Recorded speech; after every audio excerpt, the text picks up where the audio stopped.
সদ্য বিজেপি ত্যাগী প্ৰাক্তন কেন্দ্ৰীয় মন্ত্ৰী অসম জাতীয় পৰিষদৰ কাৰ্যকৰী মন্ত্ৰীক অসম জাতীয় পৰিষদৰ কাৰ্যকৰী সভাপতিৰ দায়িত্ব ইতিমধ্যে অৰ্পণ কৰা হৈছে।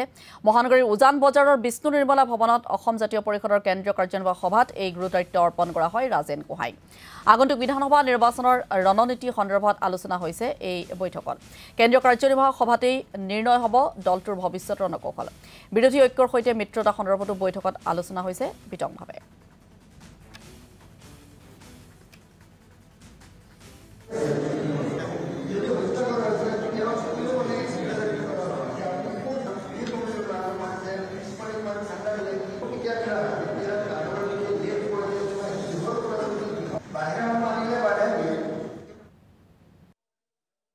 ইয়াৰ কুটকৌশল একো কথাই নিমিলে। গতিকে আমি আজি সভাই দৃঢ়তাৰে মত পোষণ কৰোঁ যে বিহাৰৰ নিৰ্বাচনৰ ফলাফলে অসমৰ ৰাজনৈতিক প্ৰেক্ষাপটত তিলমানো প্ৰভাৱ পেলাব নোৱাৰে আৰু পৰৱৰ্তী দিনসমূহত এইখন চৰকাৰৰ ব্যৰ্থতা, তেওঁলোকৰ ব্যাপক দুৰ্নীতি, চাৰিওফালে স্বজন তোষণৰ নীতি আৰু যি ধৰণে কৰ কাটলৰ বোজা জাপি দি অসমৰ সমাজত যি ধৰণে প্ৰভাৱ পেলাইছে তাৰ বিৰুদ্ধে জনগণক ঐক্যবদ্ধ কৰি আগবাঢ়ি যাবৰ কাৰণে আমি পৰৱৰ্তী দিনসমূহত যিবোৰ জাতীয় ইছ্যুত তেওঁলোকে সমাধান কৰিম বুলি কৈ আজিলৈকে নকৰিলে, যিমানবোৰ বিষয় 10 বছৰত, এতিয়া 10 বছৰ হ'বলৈ হৈছে, এই সময়ত যিমানবোৰ মিছা কথা ক'লে মিছা কথাৰ ডছিয়াৰ প্ৰস্তুত কৰা হ'ব। আমাৰ নিজৰো মডেল কেনেকৈ আমি আগবাঢ়িম, কোনবোৰ আমাৰ মূল কথা থাকিব, সেই মডেলবোৰ আমি যিবোৰ আমাৰ পৰৱৰ্তী দিনসমূহত কৰিবলগীয়া কাম কাজ জাতীয় বিষয়সমূহ কেনেকৈ আগবঢ়াই লৈ যাম, সেই সম্পৰ্কত আমি পৰৱৰ্তী দিনসমূহত এটা ৰূপৰেখা নিৰ্ণয় কৰি আগবাঢ়ি যাম আৰু জনগণৰ ওচৰলৈ গৈ বিজেপিৰ এই জনবিৰোধী নীতি, দুৰ্নীতি, ভ্ৰষ্টাচাৰ, মুখ্যমন্ত্ৰীৰ পৰিয়ালকেন্দ্ৰিক দুৰ্নীতি, এই সমগ্ৰ বিষয়বোৰ উদঙাই দেখুৱাই জনগণক অসম ৰক্ষা কৰিবৰ কাৰণে, নতুন অসম গঢ়িবৰ কাৰণে এক লক্ষ্য লৈ উদ্দেশ্য লৈ আমি আগবাঢ়ি জনগণক এই ক্ষেত্ৰত সকলোকে আমি চামিল কৰিবৰ কাৰণে আমি চিন্তা চৰ্চা কৰিম।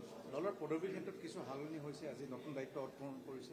আমি দলত কাৰ্যকৰী সভাপতি হিচাপে প্ৰাক্তন কেন্দ্ৰীয় চৰকাৰৰ মন্ত্ৰী, ৰেল ৰাজ্য মন্ত্ৰী, 4বাৰৰ সাংসদ নগাঁও লোকসভা সমষ্টিৰ ৰাজেন গোহাঁই ডাঙৰীয়াক কাৰ্যকৰী সভাপতিৰ দায়িত্ব আমি অৰ্পণ কৰিছোঁ। আমি আশা ৰাখিছোঁ তেখেতৰ দীঘলীয়া যিটো ৰাজনৈতিক অভিজ্ঞতা, সেই অভিজ্ঞতাই সাংগঠনিকভাৱে আৰু ৰাজনৈতিক কুটকৌশল ৰচনা কৰাৰ ক্ষেত্ৰত আমি তেওঁ গুৰুত্বপূৰ্ণ ভূমিকা পালন কৰিব পাৰিব।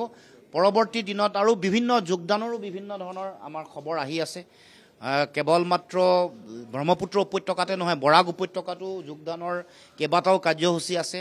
তাৰ পৰৱৰ্তী দিনসমূহত নামনি অসম, উজনি অসম সকলো প্ৰান্ততে, বিশেষকৈ বিজেপিৰ যিসকল পুৰণা কৰ্মকৰ্তা, যিসকলক বহুত দিন তেওঁলোকে কাম কৰিলে, কিন্তু এতিয়া বিজেপিয়ে যিহেতু আক্ৰান্ত কৰিলে, বিজেপিৰ আগ্ৰাসনৰ ফলত গোটেই বিজেপিটো যিহেতু এতিয়া পুৰণা যিসকল বিজেপি কৰ্মকৰ্তা তেওঁলোকৰ তাত স্থিতি নোহোৱা হৈছে, তেওঁলোকৰ গুৰুত্ব নাইকিয়া হৈছে, সেই সকলো অহাৰ সম্ভাৱনা আছে, অহাৰ কাৰণে যোগাযোগ চলি আছে। গতিকে সেই কথা বতৰাবোৰ আমি আলোচনা কৰিছোঁ। এইবোৰ কেনেকৈ পৰৱৰ্তী দিনসমূহত আমি আমাৰ দলৰ মজিয়াত সকলোকে লৈ কেনেকৈ আগবাঢ়িব পাৰোঁ, কেনেকৈ সকলো জাতি জনগোষ্ঠীৰ মূল সমস্যা এইবোৰক কেনেকৈ আমি দলে আগবঢ়াই লৈ যাব পাৰোঁ, সেই ক্ষেত্ৰত আমি ব্যাপক চৰ্চা কৰিছোঁ, আলোচনা কৰিছোঁ। এছআৰ সম্পৰ্কতো আমাৰ যিটো চামাৰী ৰিভিজনক লৈ ইতিমধ্যে ব্যাপক এটা চৰ্চা চলি আছে। এইটো এখন এটা নতুন ৰূপ। আমি যে আগতে কৈছিলোঁ, বহু বিদেশীয়ে, লক্ষ বিদেশীয়ে অসমৰ ভৱিষ্যত ভয়াৱহ, অসমৰ ৰাজনৈতিক অধিকাৰ কাঢ়ি লৈ যাব। এই যিটো এই এছআৰৰ যোগেদি তেওঁলোকে আমাৰ অধিকাৰ কাঢ়ি লৈ যাবৰ কাৰণে বিজেপিয়ে কুটকৌশল, নতুন ৰূপেৰে আহিছে এছআৰ অসমৰ মাজত। গতিকে এই কথাবোৰ পুংখানুপুংখভাৱে আলোচনা হৈছে আৰু শেহতীয়াকৈ 6 জনগোষ্ঠী জনজাতিকৰণৰ যিটো সংগ্ৰাম চলি আছে, সেই সম্পৰ্কতো আমাৰ ব্যাপক আলোচনা হৈছে।